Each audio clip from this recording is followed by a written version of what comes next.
What is your name and or your alias? My name is Christa Couture. And I never had an alias. I wish now that I did, but I never came up with one. I love it. Where are you currently residing? I'm currently based in Toronto. Love it. If I didn't know you, and I do, but if I didn't know you and we met in an elevator, and I asked you what you did, what would you say you do? I would say I'm a writer, a musician, and a broadcaster. Ooh, so cool. I got it dialed. I've got that elevator pitch dialed. I'm ready. I know that about you. Are you ready for the lightning round? Yeah. Hit me. What's the best song of all time? Oh, Jesus. I'm not ready for that question. Nobody is. Take a deep breath. One of the best songs of all time. Oh, songs of all time. Okay, I'm going to tell you the first thing that comes to mind, and then I might regret this answer, but we're just going to run with it, okay? All kinds of disclaimers, yeah. Caveats, whatever. Bandit by Neil Young. I love it. Why? Because I believe it. It's the lyrics, his delivery, it's whatever they did in that song. I'm like, I fucking believe you. That's really important, isn't it? What is that? Authenticity? Authenticity. Absolutely. And the thing is with that song, like the chorus is like, someday you'll find everything you're looking for, which is a beautiful thing to wish for a person, right? Much less guarantee. And right. So it's this message and that you want to be true. And then there's just the way that he says it or delivers it or is recorded that makes it true. And I think about that song when I'm thinking about my own authenticity or my commitment. I think it's a commitment as well. Cool. Yeah. Is it the lyrics or the delivery or both that are authentic or commit? I think it's more the delivery, maybe it's the melody, it's the way it's kind of almost delivered like one word at a time. And the production of that song is kind of like the sort of constant, it's pretty straightforward. It's gentle in a way. Because the words, like, someday you'll find what you're looking for, like, that's not like a great line of poetry. It's a nice thought, but it's not like, ooh, I wish I'd thought of those exact combination of words. Right. So it's just, I think, in the commitment to the performance and the choices they made about the instrumentation. And I love it. So far, we're off to a great start in the lightning round, by the way. But we're my still in the reluctance with that is like, I don't want to name the old white guy who's got like Neil Young. Come on, he's great, but like we don't need to give him more flowers. But it's just what popped to mind first. There's so many favorite songs, and maybe I'm just feeling that song that in this moment, right? Of course, it's the lightning round. Don't worry, everybody feels the same. Who has the best voice of all time? Ooh. Also, there's so many. Probably not Neil Young. No. I'm guessing. No. Best voice of all time. Shout out Neil Young, by the way, and you have a great voice. Don't listen to us. No shame. Yeah. No shame. Regina Spektor.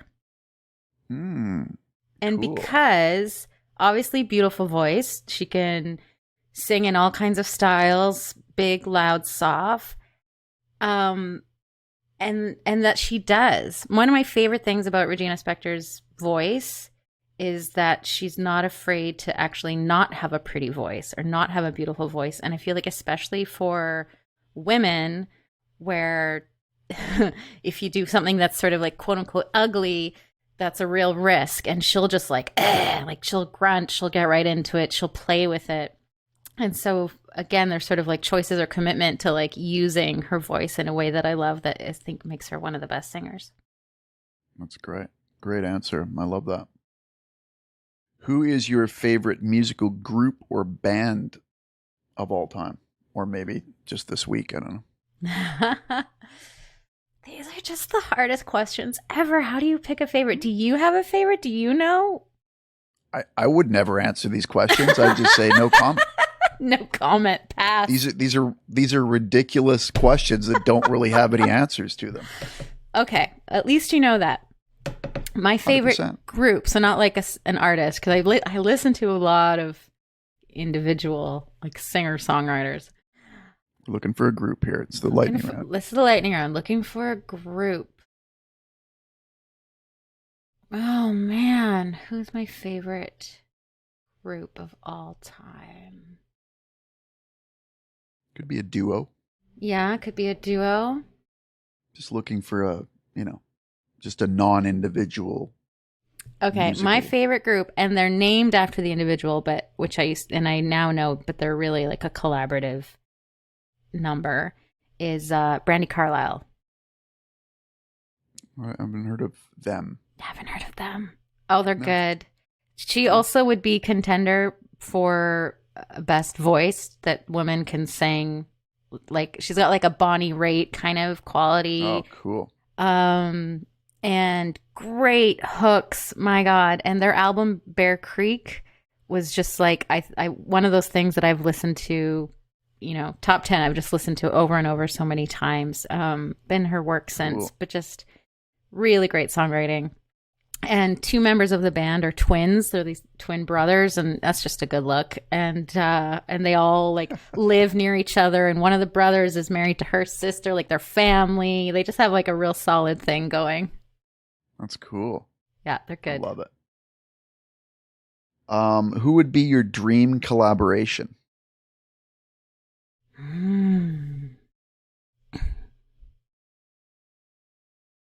She's also warming up to the lightning round questions. There's so many dream collaborators. The first thing that comes to mind is recently newly named The Hallucination, formerly A Tribe Called Red. Oh, cool. I've I'm so singer-songwritery, right? I'm like folky, and I would love to work with producers or artists that are doing something completely different. And I love the collaborations they've done. So that's great. I approve of that name change too, because I was always like, oh yeah, right. It's pretty close to another band name. Yeah. Laptop or recording studio? Recording studio. I love it. Why? I like being in a room. I like the idea of a record as a record of an event. And for me, that happens when you're with people. Right. Is it the space or the people or both? Both. Both. Yeah. Yeah. Oftentimes the walls are made of wood, and that just helps seal everything, right? Isn't that right? Yeah. What is your favorite audio effect? Like delay, reverb, EQ? I mean, I think the audio effect I've been helped by most as a performer, probably reverb, also, well, auto-tune. I mean, I've got pretty good pitch when it comes to singing, but every now and then there's just like, for whatever reason, a thing I can't get, and the fact that we can fix it is pretty awesome. Right. That's great. I approve of all of those answers. I'm gonna skip by the question. What is your favorite plugin? Because I'm guessing you don't have one, but surprise me. Do you have a favorite? I mean, auto-tune is a plugin, so we can go with auto-tune. There you go. I'll pick that one. I love it. Okay, last question of the lightning round. Which song sounds great? Which song sounds great? Correct.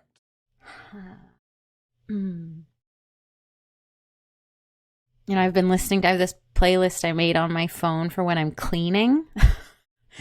And so I've been listening to that playlist on my headphones this morning. I'm going to say, because just like I was thinking about it and listening to it today, was Better in Black by Thelma Plum. Cool. I haven't heard of that, but it's good. I believe you. Velma Plum? Thelma. Thelma. TH. Thelma Plum. Better in black. Love it. Yeah. I love it. Shout out Thelma Plum. Yeah. Great name. Great name. That's an alias you could have had if you had taken it first. If I thought of it. Didn't think of it. I know. Too slow. Too slow on that one. That is the end of the lightning round. What did you think of the lightning round? Woo, it's tricky. Those are hard questions, dude. Man. Terrible questions. Nobody can answer those questions realistically. No, those are the kinds of, I mean, I stand by those answers, but they're the kind of thing I'm going to be thinking about those. And like later today, I'm going to be like, oh, you know what I should have said? That's the kind of questions those are. Just text me and I'll overdub your answers. Good. Right? Perfect. We'll fix it. Fix that. We'll fix it in the mix, right? Yeah. It's always been our motto, isn't it? No, it never has been. Awesome. So you currently reside in Toronto. Where were you born? Let's go way back in the Wayback Machine. Little Christa, where were you born? I was born, I mean, not far from here. I was born on Peterborough, Ontario. My family lived on Curve Lake Reserve at the time. And but they went into town to make it to the hospital. And that was 1978, an autumn day. Woo! I love it. Libra season. Nice. Can you tell us about an early musical memory? I have a really musical family. Both my parents are singers and have wonderful voices. My whole family, you know, plays instruments and stuff. A musical memory, I remember stepping into like a diner with my mom, and I Want to Hold Your Hand by the Beatles was playing, and I was like, what is this? This is the best thing I've ever heard. Like it got to me so fast. And I actually went and held my mom's hand because I was so moved by the sentiment. I was like, I want to hold your hand. This is the best song I've ever heard. I was like maybe 4 or something. Like it's a really young memory, but it's a first memory I have of being like the way that music can just like ignite you. And like my body was like electric because I just was like, I love this. What is going on? You know? Right. There's this now that I have a daughter who's 4, and there's this this kids show called Kiri and Lou that we watch. It's on CBC Gem, and it's from New Zealand. It's these 5-minute animated little shows with dinosaurs. Anyways, one of the dinosaurs was by Jermaine Clement from Flight of the Conchords. Anyways, there's this episode where this one little dinosaur, Kiri, she doesn't know what's happening to her, and like her body's moving and her feet are moving, and she's kind of confused and she can't understand what's like possessed her, and it's because someone's drumming and she can't help but dance. and I feel like when you're little, like we sort of are born with knowing how to dance and to respond to music. Like it's so inherent, it's so human. And so that moment of hearing I Want to Hold Your Hand was just like this moment where I was like, wow, there's something's happening. Right. Yeah. Oh my God, music. That's so cool. Have you played I Want to Hold Your Hand to your daughter? No, I haven't. So play that for her today and see. I bet she goes, meh. Probably. No, I wanna see if her reaction is genetic, maybe, right? Maybe. I'll try it. But it'd be funnier if she just went meh. She's like, no. Beatles schmeatles, Mom. Great song. Great song. Shout out Beatles if you're listening. Some of you. Those of you left. It's possible. Do you think at that moment at 4 might have been the moment where you're like, I think I want to do this with my life, or probably a little too early to be making that call, but maybe the seed started there? Did you eventually start, you know, your parents are musicians and singers, and everybody in your family's musicians. Did you pick up an instrument soon after that, or what was your first sort of instrument? Well, my first instrument was my voice. You know, I'm mixed Cree and Scandinavian, and when I was like 2-ish, we had a traditional naming ceremony, and that's like a thing us natives do. And so in this naming ceremony, which like takes in the sweat lodge with the elder, and he came out after the ceremony, and he said to my parents, her name is Saini Bay, which is Arapaho. I'm Cree. He was Arapaho, so use his language. But he's like, her name is Saini Bay. It means singing woman. And he said she's going to sing a lot and she's going to talk a lot. And I grew up being told that story over and over, like, you're Saini Bay, you're our singing woman, you're going to sing a lot and you're going to talk a lot. And so I feel like, at what point did I become a singer or decide to make music? I either grew into that story because I was told so often, or it was always going to be true. So there was just this sense of like, that's who I am. That's my role. Like, these are the way our traditional names work is that it speaks to like the gifts that we have, but also speaks to our responsibility to use those gifts and give back to our community, right? Like, we're very community first, community focused, and we serve our community by being ourselves. And so there was always this just knowing. I was like, oh, well, I'm a singer. I sing. That's what I do. I'm singing woman. And I remember, I would walk home from school and be writing songs and singing to myself. And I was always writing songs.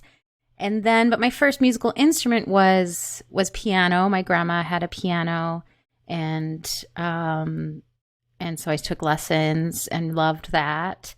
And then in high school, when it was like listening to the Indigo Girls and Ani DeFranco, I was like, fuck the piano. I need an acoustic guitar, right? It was the 90s, and Lilith Fair was happening.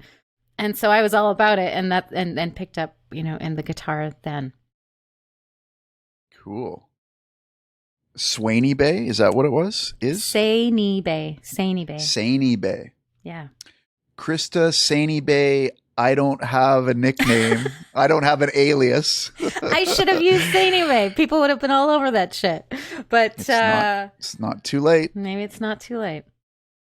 Maybe the next EP title. Maybe when I do my hallucination remix, I'll be Saini Bay. That's your electronic art artist name. I love it. Yeah, it's so cool. Great story. I love that. That's so awesome. At some point, you're listening to the Indigo Girls. You got your acoustic guitar. You're singing. You're writing songs every day. At some point, was there a moment where you're like, I'm going to do this? Or did you sort of always, did the naming ceremony sort of maybe made you think, oh, everybody does this, or this is what I have to do? Or was there a moment maybe in high school or earlier or later where you're like, I'm going to go do this. I'm going to go try this, even though it seems a bit crazy? It sure is a bit crazy. But there was a moment, it happened in my 20s. I think in high school, even though I, knew I was Saini Bay and this was a big part of my identity, and I was playing guitar and playing my Indigo Girls covers and all that, I didn't feel kind of worthy in a way. I think I felt like a fear or an insecurity about pursuing music. And, that's something most of us feel this, am I good enough? And if I just don't try, then I don't have to find out if I'm not good enough, right? And of course, right. I couldn't have articulated that way because I was a teenager, but I felt very cautious and nervous. I didn't want to audition for, I went to performing arts high school and a lot in Edmonton, and my peers were going to go to Grant MacEwan and study musical theater. And I just was like, I don't know. So instead I went to film school and decided to go into production and television production. I was like, that's cool. That's still creative. I can just make music, in my own time. But then I was on a backpacking trip through Europe, as one does in the early 20s. And I was in the back room at the hostel in Amsterdam, 2 a.m, with a group of people, other travelers, and the guitar was going around the room, right? People were taking their turns. Daryl, the Scottish guy who I had super crushing on, played a David Gray cover. and I like sang harmonies, and he was like, "Oh, you can sing. Like, here, do you play guitar?" And I had like just started taking lessons, but I was like, "Sure, yeah." And I had this moment. I was like, "Okay, am I going to play a cover, or should I play that one song that I've written on the guitar?" And I'd only had one that I'd written with guitar at that point. And so I sang it, and everyone listened. And there was this moment after my song had finished when people were just quiet. Before that cutie patootie, Daryl said, "I," and they started clapping. In that split second, I was like, shit, I want to do this. I want to perform music and have this feeling where people are just going, I get it. I feel it. I feel something. And it was in that second that I was like, okay, and it sent me on a path where like, then I went home and I figured out how to start recording demos and started trying to, just play open mics. I hadn't even done that yet. Wow. And I wrote a song about that experience. It's called Day 4. It's on that album you and I produced, but it's in the chorus, it says, "Thank you for starting me off." Like, I just feel like something happened in that room where it just set me on the path of like, okay, I want to have this as my career. I want this to be a thing that I focus on. I wanted that feeling again and again. I love that. When you were telling me that, I was like, I've heard this story before, but in a different form. In a lyrical form. This all sounds so familiar. What would be cool is I'd love to hear you sort of do that, like break down the story of the song and then sing the song. But whenever people try to do that live through a PA system, it always just sounds like, "This is blah, blah, blah, blah, blah, Amsterdam, blah, blah, blah." And everybody's like, "Yeah, I can't hear a word you're saying, but woo, beers are half price." But if you did it on YouTube or something where, something where your mic sounds good. And by the way, your mic sounds great. Shout out Blue Yeti. If you did that in that format where we could actually hear what you were saying, like when you were saying that, I had total chills. I was like, that's a great story. And I think you would be great at telling the stories of your songs. Like, and here's the format. Song. Yeah. And here's the song, of course. Song comes second. I do love the stories behind my song. And that's in some ways the second part of that teaching about my name, right? She's going to sing a lot. She's going to talk a lot. There was this way of like, I also talk about these stories. I also write them down. Right. I did a thing with my last maybe 2 albums where as a pre-sale, like bonus thing or whatever, people could buy postcards, and I would mail them 1 postcard a month that I wrote out the story of one of the songs because I love giving that to people. I mean, people have their own stories that they're going to hear in music, right? Yes. But I happen to enjoy like telling the story. So yeah, maybe that's going to be my next YouTube thing. I don't know. Good idea, Futch. That'd be great. Yeah. This is what I'm here for, right? We're all about starting YouTube channels based on every podcast episode. I don't know if that's true at all. It's probably not. That's a great story though. And so, correct me if I'm wrong, it was sort of the dramatic pause between you ending the song and sensing their reaction, but you hadn't heard their reaction yet. That dramatic pause was probably half a second, but felt like an entire lifetime. And you decided in that dramatic pause, this is what I'm going to do with the rest, or a large portion of my life anyway, until I decide to become a writer. And that's so great. You are correct. Because it just was like that. We know that moment, right? As performers, like that just moment where you're like, I nailed it. And like, you just feel it. It's wordless and you feel it. And it's this like moment of this connection between you and the audience. And we know that feeling as an audience member too, right? Like I've so many times been the one in the audience going, ha ha ha. Right. So, it was in that moment of feeling that. Yeah.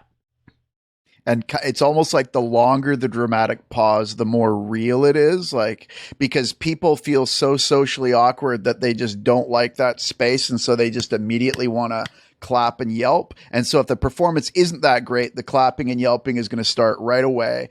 But if there's that dramatic pause, people are almost like, oh, right, I'm a human being on planet Earth. Where are we? Oh, wow, that was fucking great. Sorry, I shouldn't swear on my podcast, but I've already sworn a bunch. I assumed it was okay. I let each person decide. Yeah. Okay. yes, just that suspension of time in a way. Yeah. 100%. Yeah. It's good to put that in production too. Like when you Mm. put in a dramatic pause in production, it's always great too, especially if you're thinking down the road of what it's going to be like live. Do you know what I learned from you when we made that first album, which we recorded live off the floor, right? And we were capturing all that feeling, everything in the room. And you talked about like the drummer, you know, just like when you're, especially when it's live and we were having to get everyone at once, but like if waiting to say, yeah, we got it. Cause like, don't like let that moment hang, so that we can capture that feeling in the room. Right. I remember that so clearly. I learned that from you and I've thought about that, as a performer and in recording, because it's like, you have to just let those moments happen and let them settle. Yeah. Like at the end of a great take when the cymbals are still shimmering and somebody goes, "That was fucking great." Is that what you mean? Yeah. Yeah, exactly. I think that was the story. Because then you got to overdub a cymbal take, and then it's not really live, and then you feel bad. Yeah. Yep. Exactly. But it's also good to know that the take was so great that the person lost their mind and right, and responded. broke the fourth wall. I think that still lets you know you're on the right path. So how many instruments do you play? Piano, just guitar, piano and guitar. voice? Yeah, and voice. Yeah, is that 3? When you hear instruments or you listen to albums, what's your favorite sounding instrument? Do you have sort of a, oh, I love that sound sort of instrument? I mean, it depends on so many factors. I love a clarinet. There's like something about when I hear a like clarinet come in. I don't know, my grandpa played the clarinet. Maybe that's why. I mean, I love the piano. I love cello. I love a trumpet. I thought I hated the saxophone until I finally heard some like good saxophone solos. Yeah, I think it depends on like what's going on, like what the song is. Okay. Those are all great answers. Yeah. Cello's a good one. And you're right about sax. It's kind of a love-hate relationship with sax. It can go bad. It can sound bad, right? Yeah. It can sound brash, but it can sound good too. When you were growing up and when you were, I guess hearing music around the house or maybe music you were bringing into the house, what were your early influences? You mentioned Ani DeFranco and that sort of scene, maybe even before that, sort of between I Want to Hold Your Hand and Ani DeFranco, what was the other sort of music you were being influenced by? So it was the 80s and what was available to me was my mother's record collection. And so it was Joni Mitchell, Carole King, the soundtrack to Amadeus. My mom listened to a lot of like my mom is a singer-songwriter as well, and so there was a lot of that around. Simon and Garfunkel, and she'd been in like a folk trio in the 60s, so it was like a lot of her influences became my influences. Paul Simon. I think Graceland was like this moment where we both liked something, that was current, and then I was just starting to find my own tastes. But that was a huge album. That was great. Massive, hey? Yeah. Yeah, really, really good crossover with all of the instruments they brought into that. It was a good sounding album. Okay, so at some point you're writing all these songs, and at some point you're going to have to bring this stuff to the stage, and you are going to have to perform live. Was the first time you performed live a nightmare like it should be, or how did that go? Oh, yeah. I was sick to my stomach. I was an absolute wreck. My guitar teacher, Murray Atkinson, shout out Murray Atkinson. He was playing a gig at the Railway Club in Vancouver with like a band he had at the time, and asked me if I wanted to play an opening set. which is, I mean, thank goodness he did. It was a push I needed. I got there and I hadn't thought about standing up to play. And so like the other band had to lend me a guitar strap so I could like have a way to hold my guitar. He let me keep it after he's like, at the end, I think he was like, you should keep the guitar strap. You need it. I still have that guitar strap. And I was just beside myself. I was shaking. My knees were rattling. My heart was racing. I think I did maybe 15 or 20 minutes. I played every song I'd written, at that point. And like everyone from my work had come, like everyone from the office, was there. And it was so nerve-wracking. My very closest friend, David, who he's in a song, he's in 2 songs actually, was in the front row and, just beaming at me and giving me like all the love and support I needed. And the second I was done, I just like put down my guitar and like literally leapt off the stage into his arms because I just was like, I need a hug. That was brutal. But it was brave. I think about it now and I'm like, oh, bless little Krista with her guitar. Totally. It's crazy to do that. Why would anybody do that? Why? So how did you feel after? A week after? A month after? Oh, after I was like, let's do that again. Right? And I still go through this with performing to a lesser degree, but particularly if it's been a while. Like when I'm on tour and I'm performing every night, I'm like in the zone. I don't really get stage fright.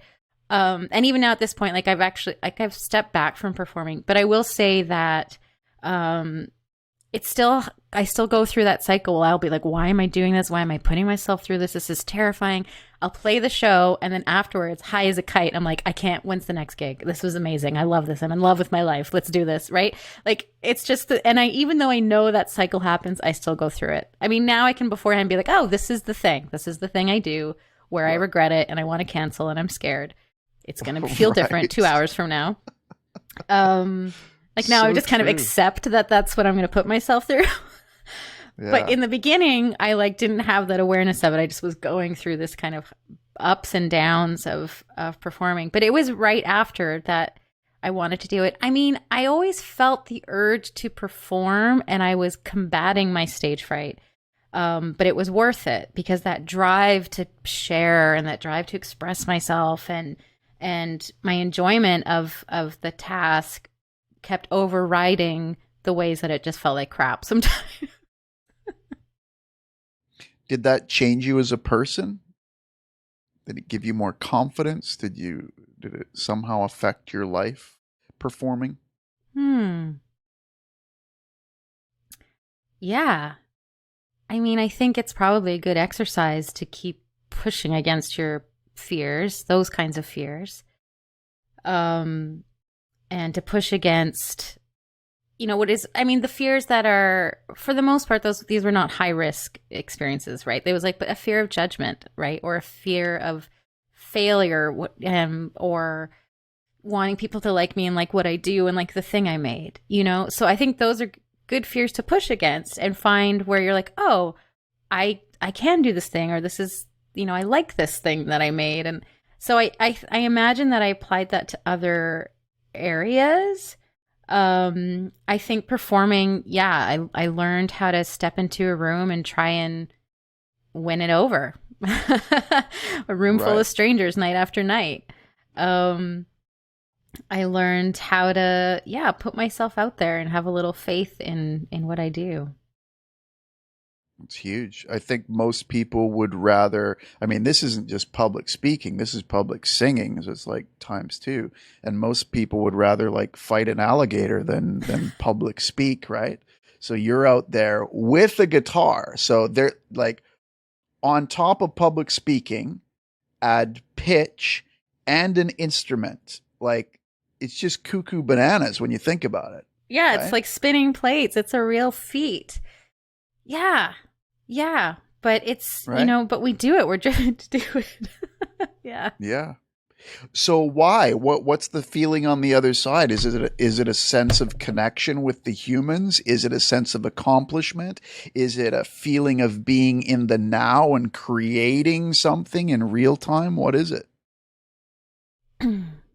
Yeah, all of the above. I think there's so much that goes on in music and in a performance. And so for me, yes, the experience of connecting, that moment of pause that we talked about, and wherever that happens, you might get them in the first song and then you've got them, or you know that they aren't quite with you until somewhere after the third song, and then you're like, oh, okay, here we are. Now we're together. It's the moment of connection. It's the feeling of being seen and heard. And I think in particular because of the kind of writing I do, which is very autobiographical, I'm, speaking about my own experiences. I'm learning about myself and my experiences through the process of writing the music, and then in crafting the songs and sharing them, I'm kind of understanding myself in a way, and in like giving that to people and that being received and people saying, yeah, I get that. I get what you mean. Me too, in these ways. That's really a basic need that we all have. But for some reason, I want to do it on stage with a spotlight and a microphone. But like, we all want to feel seen. And there's something like that kind of circle of what happens in that moment is that I also want to give that. Like, I think as listeners, when we connect to music or a performance, we also feel seen. Like, it's there's an exchange that happens. And so I feel seen, but I think it's also that like they're seeing something in themselves too. And just for a minute, for a night, we get to all feel a little less lonely. And that's what I love about it. I mean, there's so much I love about the experience. I love the physicality of singing. I love the kind of, the lights and glamour that go with a sort of performance in a way. Not that I ever had like pyrotechnics or something. No one was flying me down in a disco ball, but like the thing of a show, right, is also just fun. It's fun to do, and it can be nerve-wracking, absolutely. And when it doesn't go well, you can feel like garbage. But yeah, I think it comes down to the connection. It comes down to the connection I feel, and it comes down to my ongoing pursuit as an artist to understand my own experience. That's great. Thank you. You don't need my validation, but it feels good. It still feels good. And it's a seeking validation.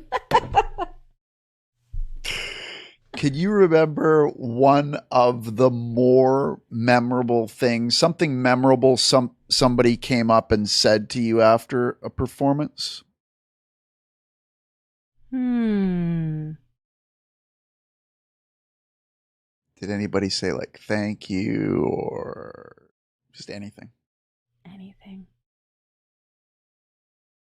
that comes to your mind. What comes to mind, there was a point after my second album, where in the press release, but also on stage, I would talk about the losses I'd experienced. So I wrote my second album after my first son died, and I wrote my third album after my second son died. And these are stories that I share in my work and that I would talk about in a way. And so somewhere around that second and third album, people either started coming to my shows because they'd experienced a similar loss, or they got there and were like, oh, I feel this. And so what comes to mind is a woman at a show I was in, St. John, New Brunswick, and her coming up to me and her having tears in her eyes and her saying, my husband died last month. And we just stood there and we hugged. And there was that's like a memorable thing that someone said to me, because they shared something from their life in response to me sharing something from mine. And that's that beautiful part of connection. That's what I'm hoping for. I want to hear back. I'm giving you this thing. Right. I want something back. Not to say you're obligated to tell me about your life story, but it just was that moment of, I was like, and now I can receive something from you. I can do that. I can be a container for that. And so that's a memorable moment. That's great.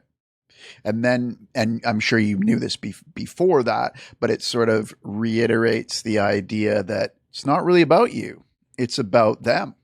You're providing a service, Yeah. whether it's just a catchy melody or some thinky lyrics or something like that, where you're like, oh, this is an important job I'm doing, and this is serious business.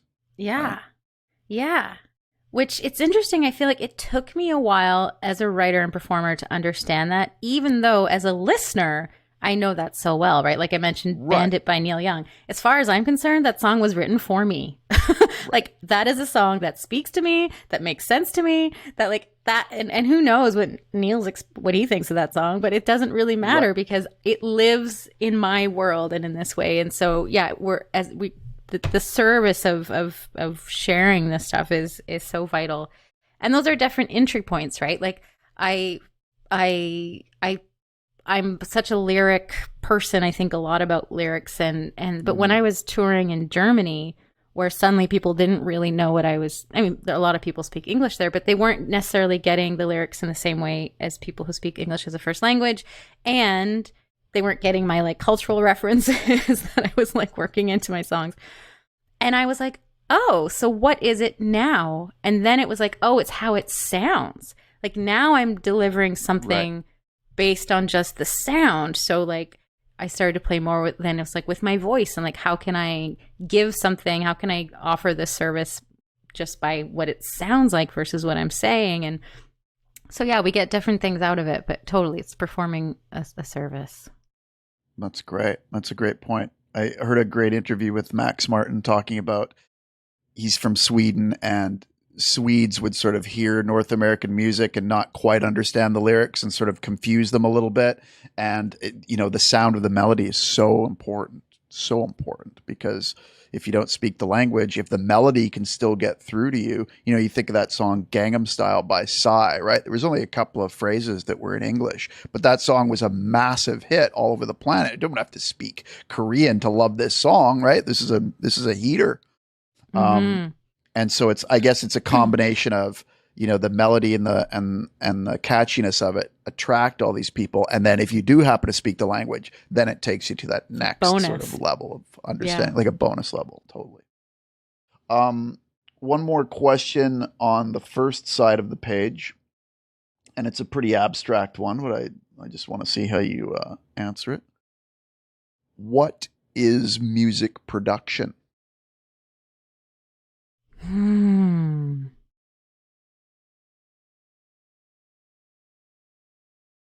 For me, and the type of music that I have made so far, music production has been capturing that moment, those people in a room, whoever that particular combination of people happen to be. And it's then, the tools and the gear and all the things that come into place to make that happen during recording and of course after. I think it's like working in film and television, like, and the lengths that you have to go to make something look real on camera are so completely unreal in life, right? Like water doesn't show up on film very well. So when you see rain on TV or in a movie, they often add milk to it. And so production is like these kind of artificial steps we take for something to feel real. That's great. I love it. Yeah. Does that sound, is that true? What do you think? I mean, there's a million ways to answer that question, but that's definitely true. And then, like you spoke about earlier, when we were doing, especially the first record, we were trying to capture a lot of stuff live off the floor to not do it that way, to not have milky rain, to actually capture rain. And I definitely think part of the art form is navigating through those two, like when people mix a song, I think there's sort of two general approaches to a mix: realism and surrealism, and both are amazing, right? And of course, most people end up doing a combination of both those things. So the surrealism is the milky rain, and the realism is capturing warts and all live off the floor, right? Yep. And so those are the two extremes, and then in between there, somewhere between there lies the truth. Yeah. So maybe production is like understanding the choices and then getting to make the choices. Sure. That's another great way of putting it. You've worked with a number of producers. Can you tell us about sort of like your experience with the difference in approaches, or anything you want to talk, just because you're a wealth of information, just because as an artist, you've made a lot of albums and you've gone about them in a number of different ways. I guess just anything you want to comment on in that arena. Yeah, I've worked with a few people now, and I love that the different ways of working with people and the different results that makes. I mean, with you, I remember you describing yourself at the time. I mean, and we made Fell of Oz in 2005. But you described yourself as a cinematographer, speaking of this like film analogy, that you were like, I'm here to capture, right? And that was the perfect approach for those songs and at the time. And then when I worked with Steve Dawson, and I made 2 albums with him, and he's such a like incredible musician, and so skilled on the instruments he plays. He comes into it with like a lot of that kind of like instrumentation perspective, and what's he gonna do and play, and what can these other people play. And he really like works with knowing what each musician is capable of. Like I think those are kind of his tools of like, okay, this person, I know they can do this kind of thing, this person can do this kind of thing. So that experience with him was sort of witnessing like that perspective of like coming in as a musician, really. So cool. And yeah, I think those, and I've loved working with him too. I made an EP a couple years ago with Jim Bryson, and I think he was like somewhere kind of in between. Like he's a real like easygoing hang, and so it's sort of like, okay, let's see what we do today. Great. Just like kind of seeing what came up. And anyway, he was very collaborative. I think with Steve, I often, when I'm working with Steve, I'm sort of like asking him to direct certain musical choices. I'll be like, I wrote this song, I don't know where it should go, and he'll be like, I have an idea. And with Jim, it was like, what are you thinking? What am I thinking? Maybe this. What do you want to do? Like we had kind of a more figuring it out together. So again, just different approaches. Yeah. I love it. That's great. Okay, so the next question is a guest question. So this is from my friend Tamara Edelman, who I think you two would love each other. And her question, she said, when you start a podcast, I want you to ask your guest this question. So here it is. It's a 2-parter. Okay. What has been your biggest career high and your biggest career challenge so far? As a musician, my biggest career high was a show that I played at the Sendesaal in Bremen, Germany. It's this beautiful, incredible space that's designed to not like even require microphones. But we ended up having, I was playing with a cellist. I was moving between the guitar and a grand piano, and I had a cellist with me, and we had one mic just in the middle. And so it was this incredible space, and it was a sold out night, and I had 3 encores and a standing ovation, and I sold out afterwards of my merch and people lining up to talk to me. And I'd had good gigs. I'd run out of merch before, but it just was like every element was there. A stunning venue, an incredible audience, this outpouring of support afterwards. And it was like a new level for me. I'd been playing lots of small venues, bars, cafes and stuff where that kind of thing just isn't possible. Certainly not the grand piano. So it just was like a glimpse of like how the other half lives or something, I was like, oh, that's what it's like when you're operating at that level, playing, for at least 100 people, playing, in these beautiful spaces. It was a really special night that I will That's always, awesome. yeah, I'll just always remember that night. And there's other good gigs that I will always remember, but that one was special. And challenges. One of the greatest challenges in my career, is that the question, Tamara? Your biggest career challenge so far. There's a lot of challenges in this industry. One of my, do I want to say that? I mean, one of the biggest challenges was and has been finding help, like management, booking, anyone to help with all of the things that have to get done to play a show or make an album. And there's so much administrative work. I mean, when I was like kind of full-time musician, when that was my full-time job that all of my, time and energy and focus went into, even if at times I would have been juggling other like paid work on top of that, but it was largely a desk job. Like for the most part, I was sitting at my computer, writing grant applications, sending emails, all of that stuff. And then like 10% of the time on stage, 5% of the time writing, like, which is fine. Like it's fine. That was still a job that I really liked. It's like Gershwin, nice work if you can get it, and you can get it if you try. Like but that's the reality. And I think it was really challenging to do that on my own, and that a team never really fell into place for me. And I was trying, and for whatever reasons of things, timing, I don't know, that these things weren't falling into place. It just never did. And that was a huge challenge because it's exhausting to do all of that stuff.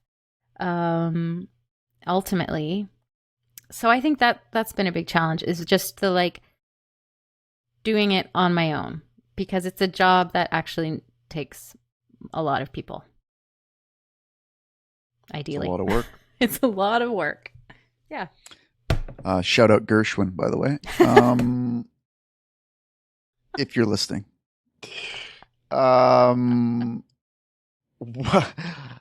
When you're producing music, producing an album, what's your favorite, producing a song, what's your favorite part, starting or finishing?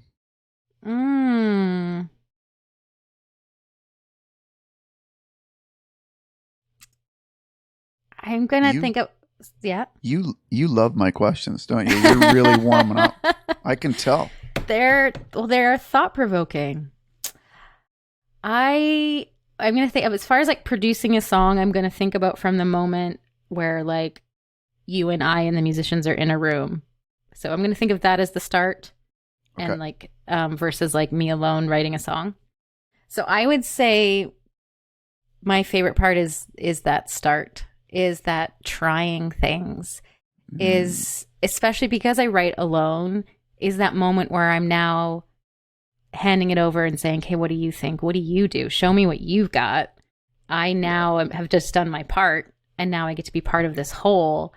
I love that part where we're like figuring it out. Like pre-production. Yeah. Trying things, getting a glimpse of what it might become. Yeah. I remember a lot of our pre-production ideas, like we should have thumb piano on this, like tack piano. Yeah. Or we should get cello on this. Or we should hire a bunch of expensive session players, and then the computer will die because we have a USB plug hub that somebody plugged in that doesn't have power, and it's wrecking everything, and we have no idea. Shout out unpowered USB hubs, the bane of all music production existence. I remember that day. I mean, pre-production with you was so fun. My memory of that, like you would be sitting on the floor, you'd have like your knees up, and you'd be just listening, and me and like, the band, whoever would be playing, And yeah, we'd play, and you just like, you could see those ideas happening, and then you would jump up and you would have something. I mean, you're such a laid back dude, but you're also so energetic when you're excited about something. And so when you would like have an idea, you'd be like, yeah, I know, let's do this. This is going to be, you know, like you were so excited about ideas. Like that was fun. I like that. Yeah. Yeah. That's my favorite part of the whole thing too, is pre-production. I do like mixing, and I like to hear it finished too, but I think everybody kind of has that weirdo art thing where like finishing art is always this sort of like, you know, now people are going to judge you. You know that whatever you do 2 weeks later, you're going to be like, I don't know, that hi-hat could probably come down half a dB. Like that's inevitable, right? So I think with pre-production, it's the idea stage and the taking a song from here to here, or just the instruments you can add, and or even just like the problem solving, being like, this is missing, like what, you know, and just being like, oh, why don't we just like cut the verse here and try this, and then you're like, oh yeah, that's it. I think you're right. I think it is about problem solving it maybe too. Yeah, because I've realized lately that I'm a big fan of systems, and specifically designing systems. So maybe that's what that is. I'm designing a system for the song. And then when the verse and the chorus and the pre-chorus and the bridge all make sense together, I'm like, that's a system. The system works. It's perfect, right? It's efficient. It's an efficient system. I love that. I love that in any aspect of life, is when it doesn't click and everything's good and you know you have a great idea, but the bridge isn't there. And then all of a sudden, in a dream or by accident usually, or some rando yells it from a car window as they drive by, the bridge clicks and it's all there. And you're like, oh, here we go. That's my favorite part. It's a good feeling. It's always so random too. Yeah. Shout out random driving by in a car. Let's go to the fast track assignment, which you kind of alluded to a little bit during the answer to Tam's question. Spoiler alert, I kind of know what her fast track assignment answer is. So the fast track is where you tell us one thing that you do really well, and then you give us a little method or a system, foreshadowing. Shout out Futch 30 seconds ago. And you give us a little system or a method where we can practice that thing at home and be more like you. I got it. Yes. So as mentioned, the work of being a musician is highly administrative. And the thing that I do really well in relation to music is actually that admin side, to be honest. My ability to write grant applications and budgets and do bookkeeping. I took a bookkeeping course once. It made a huge difference in my life. Those have been some of the biggest secrets to my success or like longevity with a career. And those are all areas that I have tips. But where this comes into play most often that I think most people can use is in writing emails that people will actually reply to, because there's a lot of cold calling when you're doing this stuff, right? So I've learned, like when I'm booking gigs, when I used to book all these tours or applying to festivals or just like getting a podcast interview, if I don't already know the host, I've learned how to increase my chances. And here are my steps that you can do at home. So step number 1 is a super clear and specific subject line. So you're not just saying booking inquiry. You're saying, booking Christa Couture at the Black Sheep Inn in March 2022. And this has also helped when I've gone back trying to like find the email that I sent to someone, is like you also putting it there for yourself. But you want that ask to be clear because these people get emails all the time. So it's nothing vague. 2, I always start with proof that I've done my research and that I'm a decent person. I learned from Anna Teixeira to approach each venue, like each producer, like they're a potential friend. Like this is going to be a relationship you might develop over years. So you want to give them a reason to show you've paid attention to them first. Like, you know, with venues, I would say, oh, I saw that you had this artist, and I love that you like post highlights on Instagram, and my favorite was that one. And I spend time doing that research, and I'll say, and I'm similar to these artists in this way, and that's why I'd be such a great fit. So do your research, make it show they're more likely to care about you if you show that you care, and you've put some energy into that. And so that's always my first paragraph before I even go into that elevator pitch of like, I'm Christa Couture, I'm a singer-songwriter, blah, blah. I always start with like, I know who you are. Don't worry. This is not a completely uninformed email. Right. 3, I make sure that there's a clear ask, and I'm really specific with my asks as well. So it's easy for them to respond. Like with booking gigs, I would suggest 3 specific dates. You know, they might come back and say, I don't have those dates, but I'm still like, how about I play on this day, you know, after I've checked their calendar online, or with pitching myself for an interview, same thing. I'll be like, I'm available Tuesdays at noon. How about you? Because then if there's something, you know, it moves the conversation forward in a more like action oriented way. You're not just saying, are you interested? Let me know. Like, it's like, let's just move ahead. Here's a time, you know, now we have something to talk about.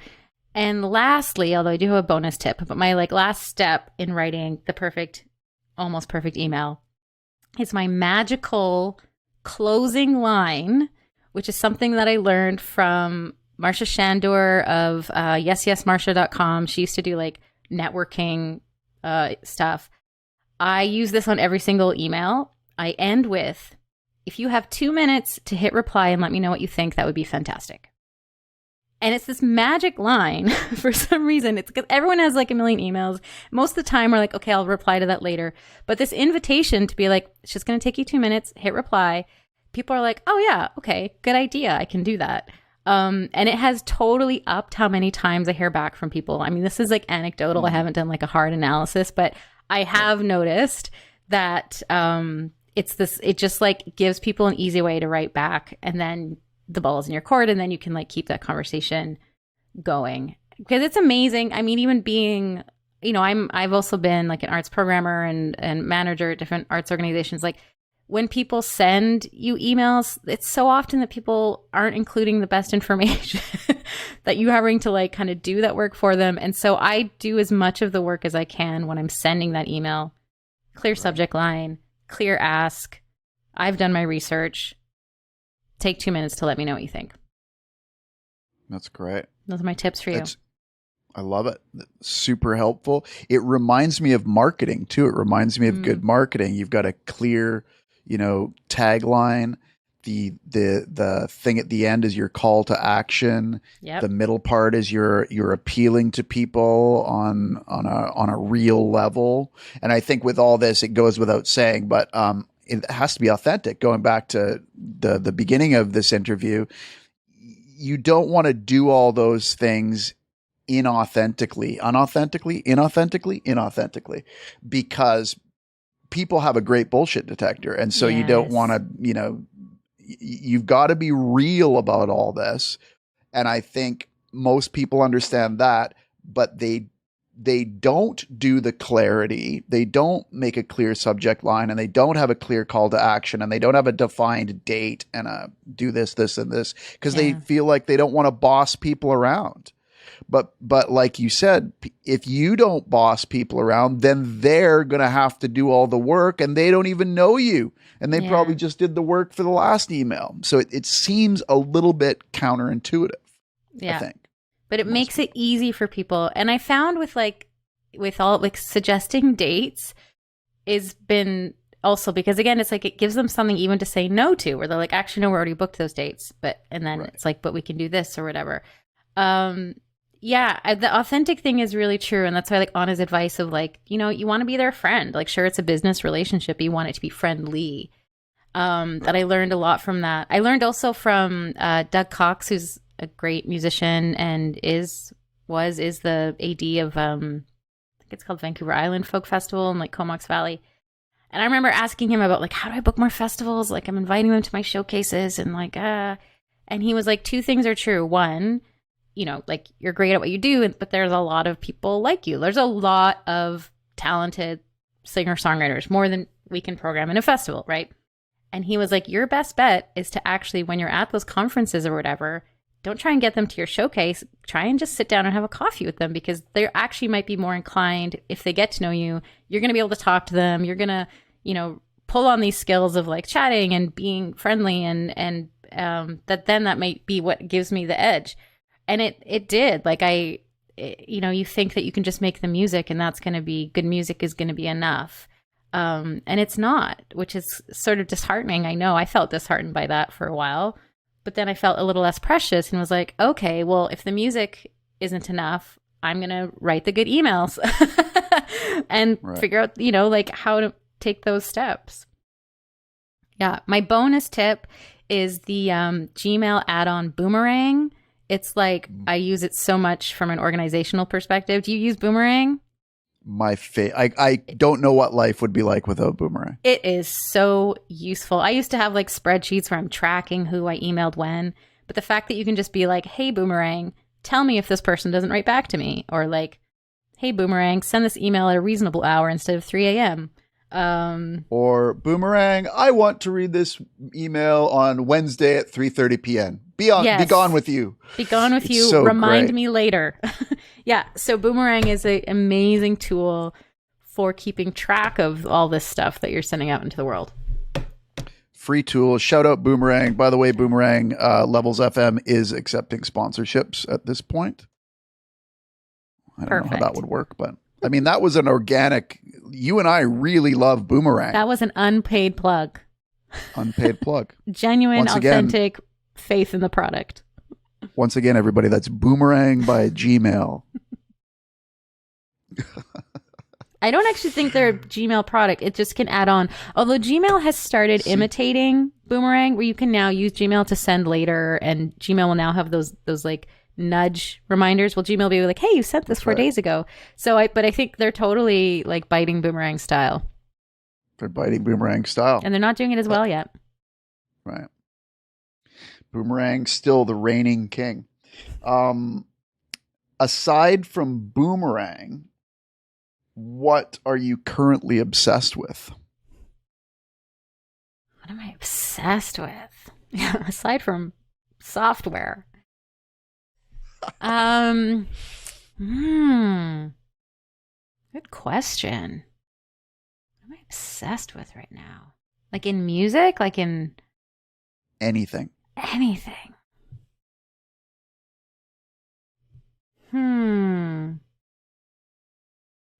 I am, and this is kind of abstract, but I'm going to say right now I'm obsessed with reinvention.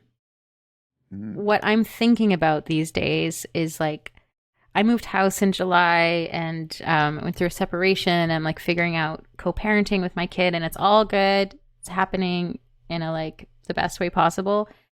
But I'm like coming out of this, like my daughter's 4 and I've just been in mom world, but I'm now finally able to look outside of that a little. And I've like moved into a new place, and I'm like figuring out what I'm doing next in my career, and I'm figuring out what I want and what feels good, and what can I do that I love in the short amount of spare time that I have. And I'm kind of obsessed with figuring that out. I'm obsessed with like, I want to change some of this stuff up.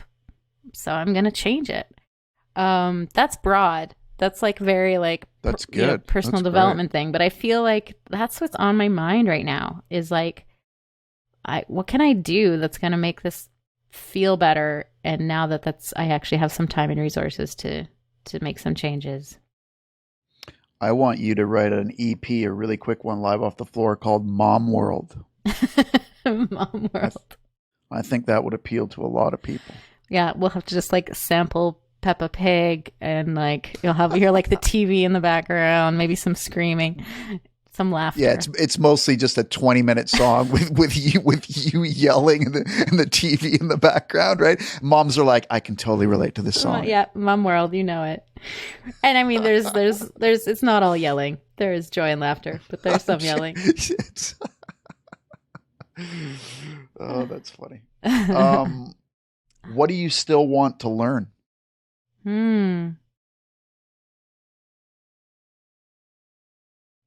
I want to like just learn how to keep getting better at this stuff, you know? How do I make the next song better? Or if the last song was better than this one, what was that difference? How do I, continue to like tell these stories? How do I want to tell these stories? I just want to keep learning those skills and learning what I like and want. Does this all come down to storytelling? Yeah. I think, so as mentioned, right? Like music was my thing, really the focus for 10 years. I've released 7 albums, EPs and albums, whatever. And then I made a change for a few reasons, and one of which being burnout, one of which being parenting, one of which being a vocal injury. I had my thyroid removed, and it didn't go well, and my voice was injured for a while, and all of these things kind of put music on hold. And when that happened, I was like, okay, well, what is it about music that I love? Some of the things we talked about, making a connection, expressing myself.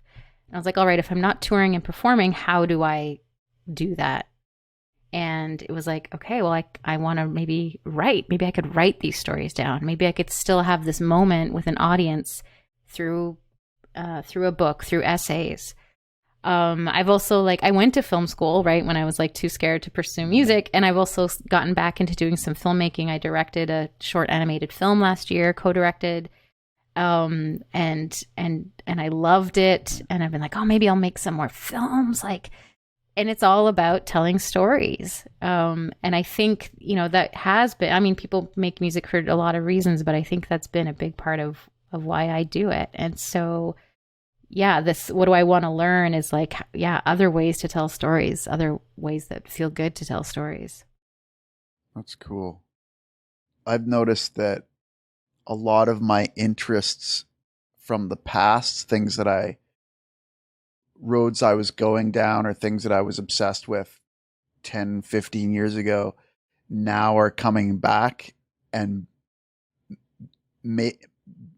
there's a reason why I was interested in them, even though it kind of fizzled out then. Now it makes sense, kind of like with you in filmmaking. You're like, oh, maybe that's something that is actually more important than I gave it credit for in the last 10 years or whatever, right?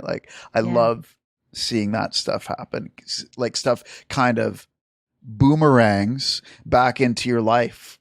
So right? Natural. Yeah, totally. Awesome. Okay, let's just wind it down here. I want you to think about where you want our listeners to go to find out more about you. I know that you have a recently released book, and maybe you'd like to talk a bit about that. We kind of alluded to it in the last segment there. And maybe just before that, give our listeners some advice. So maybe there's somebody out there that's thinking about recording their first song, or somebody that's thinking about paying somebody to produce their song, or maybe they're just writing their first song. What would be your advice to people that are just thinking about stepping their toe into the artist world, music production world? My advice is despite the challenges, despite all the things, it's worth it. And that if you're being true to yourself in that art form, you are offering something unique. It's all been done, sure, blah, blah, blah. But your voice and your perspective is valuable, and it will reach people. The best advice I got, I was backstage at the Vancouver Folk Festival. I had, I think, just a CDR of my first album. It hadn't come out yet. And I was trying to give it to Feist, and she was about to go on stage. She didn't know who I was, a volunteer. And I just was what should I do? I want to be a singer. And she went, connect the dots, just connect the dots. And it's really good advice. One thing will lead you to the next thing. You don't have to worry too much about the big picture. Just one step at a time, write that first song, then record that song, then perform that song. Like you'll connect the dots and they will take you somewhere probably unexpected. And you can see it in hindsight, right? We were talking a bit about this before you started recording, like where we both are in our lives now and where we were when we met 15 years ago. We couldn't have predicted, but we've just been connecting the dots. One, where does this take me? I didn't mean to go there. Now what? So it's good advice. Thanks, Feist. Shout out Feist. Shout out Feist. That's amazing advice. So Really? true. And like I always say, the best music production advice has nothing to do with music production. This is life advice, right? That's a good, like, you could have easily said, Feist, what do I do with my life? And she could have said, connect the dots. Connect the dots. All true. Yeah. And there's Great also just like advice. some faith in that, right? Like you just have to have a little faith. Do your work, do your best, have a little faith. Yeah. That's great. And not get too caught up in your destination because, like you say, as you start connecting the dots and you're like, I'm going north, and you're like, oh, and we're east. Yes. It's like, deal with it. East is awesome too, right? Yeah, totally. Yeah. Yep. So cool. Shout out East. Where should our listeners go to find out You're more ridiculous. about you? Where should our listeners go to find out more about you? Your website, Instagram? Yeah. So ChristaCouture.com. Instagram is my go-to platform that I use a lot. That's at Christa Couture. My music is in all the places, Spotify, iTunes, Bandcamp, Christa Couture. I have a new single coming out in November, so that will be in all of those places. And then my book. So I wrote this book that I am so proud of. It's called How to Lose Everything, and it's a memoir about my different experiences with loss. And I also there's music in it in a way. Like I include lyrics throughout because there's sometimes I've been telling these stories in music, and sometimes I told them better in a song than I could in this book, and then sometimes I'm telling them in this other form because they make more sense now in a memoir. So my book is wherever you get books, at your library, at your bookstore, Amazon, Indigo, your independent, wherever you find books, it's there. And that's cool. it. Congratulations on that book. I'm Thank you. super jealous of that book. I'm totally going to ask you a bunch of questions about it because I want to write a book. Even though I don't read books, I want to write a book. I do read audiobooks. And I'm also jealous of your microphone. And I guess I'm just jealous of you, and I miss you and I love you. And it was great to see you again. So great to see you. It was so great catching up. This was awesome. And really, really great stuff. Really great insight, really great advice, great stories. Thanks, So cool. man. Thanks for the good questions. I mean, this is stuff like I don't think of myself as knowing a lot about production, even though I've made all these things. But then when you ask those questions, I'm like, oh, this is what I think. So thanks for that. Yeah, I knew your insight would be great for this. And by the way, I'll ask the question that everybody's thinking at home. Did I make it into the book? Was there any mention of... You are in the book. You are in Just the a small moment. little- You're in. Yeah, it's little small. cameo. It's a little cameo. It ties into my advice about emails, actually. But you're in the book right. because I talk about getting into music, and I talk about that moment in Amsterdam where I was like, I want to be a singer, and I got back to Vancouver, and I was like, all right, what do? I find a producer. Who did I find? This guy. This guy. You're in there. It's awesome. Well, I'm glad you sent that email because look where it led to. Right? 15. You never know. Is Connect it 20? the dots. Connect the dots. It would have Look been. at that. It would have been 2004 when I first contacted you. So 17 years? Yeah. A teenager. Long time ago. This friendship. And I know what everybody at home's thinking. How is that even possible? Look at these two. They couldn't be a day over 18, 19 themselves, right? That's what you're thinking, right, people? All right. We've aged well. We have aged well. It's the music. Keeps us young, right? Yeah. Everybody, that's Christa. Thank you.